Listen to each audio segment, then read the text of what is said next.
సుమన్ గారు మీరు ఇందాక ఒక మాట అన్నారు, నన్ను ఎవరు మోసం చేశారో వాళ్ళకి తప్పకుండా కర్మ విల్ టేక్ కేర్ అని చెప్పి. ఎవరు మోసం చేశారు సార్ మిమ్మల్ని? అంటే తెలీదు. Were you able to trace ఎప్పుడైనా? నాకు ఎవరు మోసం చేసినది ఇంకా నాకేంటంటే క్లారిటీ లేదు. అంటున్నారు వాళ్ళు వీళ్ళు అంటున్నారు. I don't have clarity, but I'm not bother about it. At the same time మళ్ళీ భగవంతుడు నన్ను ట్రాక్లో పెట్టారు, నేను వెళ్తున్నాను, నా బండి నడుస్తుంది, ఓకే. సో ఎవరు తప్పు చేశారో ఎందుకు నేను చెప్తానంటే, మా అమ్మగారు చాలా ఏడ్చారు. అవును సార్. మా అమ్మగారు చాలా సఫర్ అయ్యారు. నేను ఆవిడ కోసం ఈ మాట అంటున్నాను. ఆవిడ ఆత్మకి శాంతి రావాలని చెప్పి నేను చెప్తున్నాను. దెబ్బ నాకు కాదు, దెబ్బ మా అమ్మ కూడా తగిలింది. అని ఎంతో గారభారంగా పెంచి ఎంతో చేసి ఆవిడకి అది తగిలింది. అది సో నేనేం చెప్పట్లేదు, అది వదిలేస్తున్నాను. సరే కర్మలో అది నేను చేయాలి. మీ కర్మ ప్రకారం మీకు ఏముందో మీరు అనుభవిస్తారు. అది ఒక కొరియర్ వస్తాడు, చేయిస్తాడు, తప్పదు.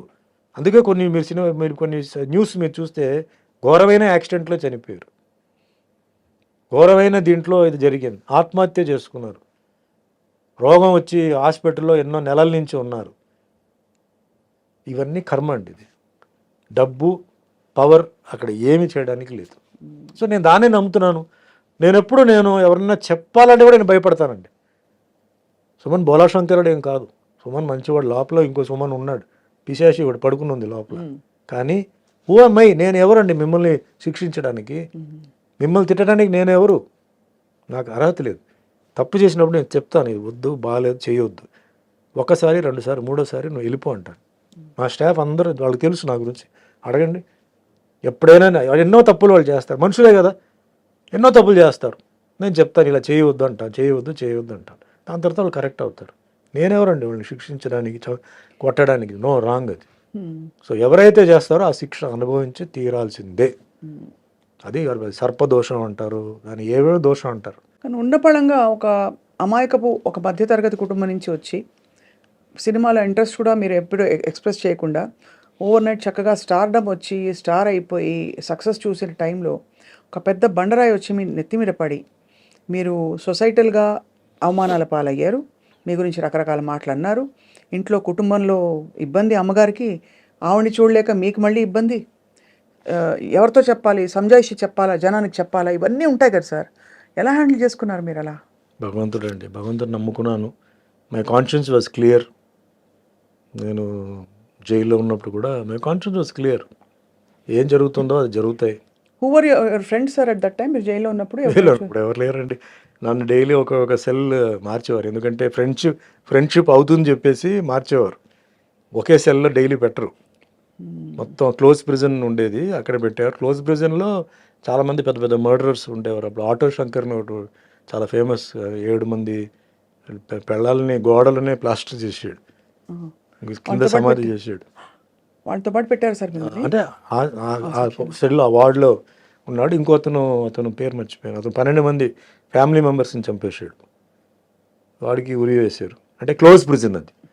క్లోజ్ ప్రిజన్ నుంచి మళ్ళీ నేను బయటకు, అప్పుడు మన కరుణానిధి గారు పొలిటికల్ ప్రిజనర్గా వస్తే సుమన్ ఎందుకు అక్కడ పెట్టారు, అతను మామూలు గుండాజ్ యాక్ట్ కదా, బయట తీయండి అని చెప్పి అప్పుడు నన్ను బయట తీసుకొచ్చేసి మామూలుగా డైలీ ఒక్కో సెల్లో మార్చారు.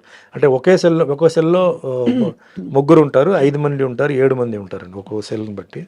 సో ఉంటే ఫ్రెండ్లీ అయిపోతాను, నేను ఏదైనా చేస్తానో లేకపోతే వాళ్ళు ఏదైనా నాకు చేస్తారేమో అని చెప్పి వాళ్ళు ఒక్కొక్క నైటే నన్ను బాగా చూసుకున్నారు సార్. కనీసం బ్రహ్మాండంగా చూసుకున్నారండి. ప్రాపర్ ఫుడ్, ఫెంటాస్టిక్ ఫుడ్ అండి. నాకు అసలు ఇది లేదు. అసలు మిగతా ఖైదీలు కూడా నన్ను బ్రహ్మాండంగా చూసుకున్నారు. నన్ను ఎక్కడ ఒక్క సెకండ్ కూడా నా మైండ్ ఎక్కడన్నా ఇదవ్వకుండా బ్రహ్మాండంగా చూసుకున్నారు అనమాట. సో వాళ్ళ కథలు అన్నీ వినేటప్పుడు అంతా చాలా ఇంట్రెస్టింగ్గా అయినాయి. జైల్లో చేసిన ప్రతి ఒక్కరూ అంటే తప్పు చేసిన వాళ్ళు కాదండి. చాలామంది అనవసరంగా లోపలికి వచ్చిన వాళ్ళు ఉన్నారు, కొన్ని పరిస్థితి వల్ల తప్పు చేసిన వాళ్ళు ఉన్నారు, కొన్ని మర్డరర్స్ ఉన్నారు. మర్డరర్స్తో కూడా నక్సలైట్స్ కూడా ఉన్నారు. నా వార్డుకి పక్కనే వెల్లూరు నుంచి 3 నక్సలైట్స్ ఉండేవారు. వాళ్ళు అంటే వాళ్ళది ఎట్లా ఉంటుందంటే డైరెక్ట్ యాక్సెస్ ఉండదు, బట్ వాళ్ళ నుంచి మాట్లాడుతుంటే మన యువతల సైడ్ వాళ్ళ నుంచి మనం మాట్లాడవచ్చు. అప్పుడు సుమన్తో మాట్లాడాలని చెప్తే పిలిస్తే వెళ్తే ఫుడ్ ఎలా ఉంది, మీకు దాల్ అదంతా ఎలా ఉంది అంటే బాగానే ఉంది. అంటే బాగానే ఉందంటే ఎట్లా అంటే లేదు బాగానే ఉంది అలా కాదు, దాల్ తిప్పేసి చేతులతో ఫింగర్తో తిప్పేసి కొంచెం దాల్ ఇలా అంటే ఫింగర్లో తీసి వాల్లో ఇలా వేయి, అది జారుతుందా అలా అంటుకుంటుందా చెప్పు నాకు అన్నాడు.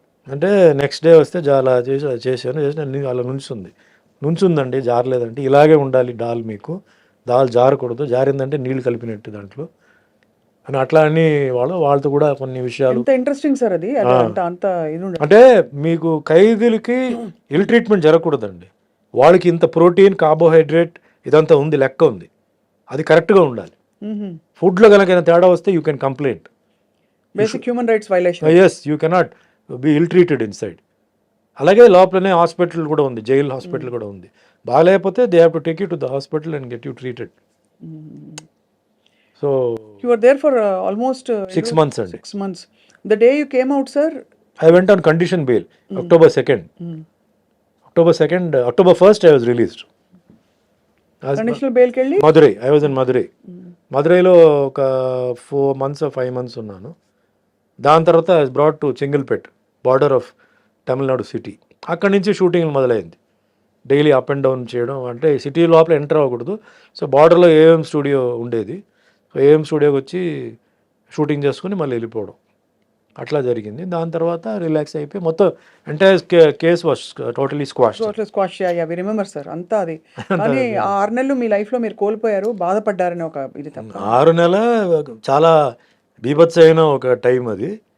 దాని తర్వాత 3 years కండిషన్ బెయిల్ పార్ట్గా రిలీజ్ అవ్వడం అట్లా. అమ్మగారు అప్పుడు when you came out, she was there, she was very she happy only కదా, received at me very least happy. relieved, more than happy. ఇంటికి వెళ్ళి